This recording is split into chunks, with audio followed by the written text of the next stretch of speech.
Wow, look at that view. Welcome to the Bahamas. It is so easy to blame our consumer when we see revenues slide or our marketing results fall off suddenly. We hear things like, consumers demand free shipping these days and it's killing us. Or we hear, consumers just want a cheap product these days. They're killing us on this price thing, and in an Amazon world, we gotta reduce our prices if we wanna even compete. My favorite one is, we gotta keep our content short and our marketing short. People have the attention span of a goldfish. In every industry, for every business, we hear these consumer-driven excuses. And here's the thing, before we blame our consumers, we need to take a hard look at our own business practices. So on this week's Loyalty Loop, we are going to take a look at one giant consumer excuse I've heard in one industry over and over again for more than a decade. And I'm gonna let you decide if it's the business to blame or the consumer we should blame. I am also going to give you a 3-step prompt response you can use anytime you hear someone in your organization blaming the consumer. All of that and more on this episode of the Loyalty Loop from right here in the beautiful but windy Bahamas. Yeah. All right, it's pretty windy down here at the beach, so I'm actually gonna head up to the pool. If you wanna head up to the pool with me, I actually don't have any idea where I'm going. This place is really big.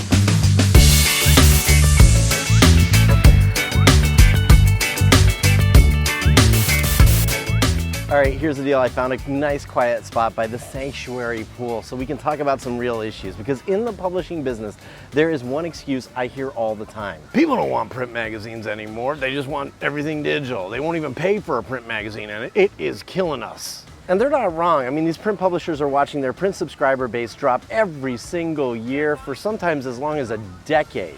And this is the evidence they have to support the argument that consumers don't want print publications anymore. Hold on, I have to go get something for you. Hold on, I'll be right back. All right, I got it. Now, we live in Boca Raton, Florida, and we pick up Boca magazine any chance we get. We read it religiously, it's always on our coffee table, and whenever we're looking for something to do, we dive into the magazine. When we want to try something new, we dive into the magazine. So when we received this little postcard in the mail, I was inspired to subscribe to the print magazine. You see, you can fill out this little card and like mail it in. Look, we live in an internet era, so I decided to follow their internet subscription instructions. Let me read them to you. For faster service, you can visit us online at bocamag.com and enter code HOL19W. All right, let's do that. And my friends, here's where the trouble begins. You see, I head right to bocamag.com and I, for the life of me, cannot find a way to subscribe to the print magazine. Maybe I'm a moron, but I see like memberships and exclusive deals. I don't want either of those. I want a print subscription to the magazine. I find this page where you hit like magazine and you can see all the covers of the magazines that I want but can't subscribe to. And for some reason I keep finding myself back at this exclusive deals page every single time. I cannot find a way to subscribe. It's not in the footer, it's not in the main menu. Oh wait, there it is. See that teeny tiny little magazine with a very blurry subscribe now written at the very bottom of a very little busy image? You click that. Look, if you've just mailed out a very special offer, shouldn't you make it fast and easy for me to subscribe? I mean, shouldn't you make it really obvious where I'm supposed to click? And here's Loyalty Loop lesson number 1. Remove the friction.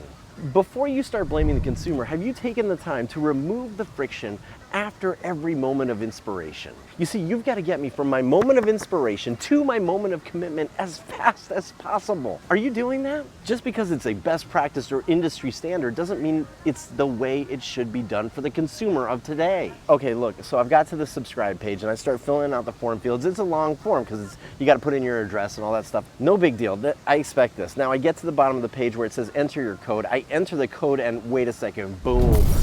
Code not found. I checked the postcard, it says HOL19W. That's the code I entered. All caps. What? Yep, I've just filled out a ton of fields, used the promo code that I got on this postcard, which they spent money to send, and I got code not found. Code not found. So here's what I did. I decided not to subscribe to Boca Magazine. I gave up. And here's Loyalty Loop lesson number 2. Embrace the beginner's mind. I've come to believe that when we resort to blaming the consumer, it's because we know too much about our business and our industry. We start assuming things, like we assume the business is working the way it's supposed to work. We assume that we know more than the consumer because we've been in the business a long time. We assume that this is the way other people are doing it, so we should do it this way too. We blame the consumer when we believe we've done everything we can to win over the consumer. You see, if somebody at Bokeh Magazine had embraced the beginner's mindset, the minute they saw one of these postcards on their desk, they would have opened the postcard as if they'd never seen it or read it before, and they would have followed their consumer's gut instinct, a moment of inspiration, and gone on the journey that that consumer is going to go on. They probably would have figured out that it's really hard to find a place to hit the subscribe button for their magazine, and they probably would have figured out really quickly with one of the proof postcards that the code is not working. You know too much about your business, you know too much about your process, and you know too much about your industry. Your best weapon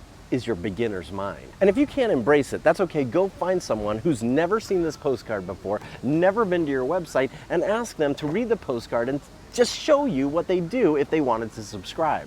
Watch them go through the process. Watch how tough it is for them to subscribe to your magazine. You'll learn a ton about what you can fix before you start blaming the consumer. Now, in fairness to Bokeh Magazine, I should point out that a few days after I had entered the code, I tried it again just to test it, and it worked. Yay! But I still didn't subscribe because all I did was test the code and I didn't feel like filling out the rest of the form. How many subscribers like me do you think Bokeh Magazine missed out on the 1 hour or 1 day or 3 days that the code didn't work before someone realized it? Was it dozens, hundreds, maybe thousands? And when that executive looks at the return on investment for this postcard campaign, you know what they're gonna do? They're gonna blame the consumer. They're gonna say things like, people these days, they just don't want a print publication. They won't pay for it anymore. Yup, they'll blame the consumer again. This is just a vicious cycle. And here's loyalty loop lesson number 3. Stand up for the consumer.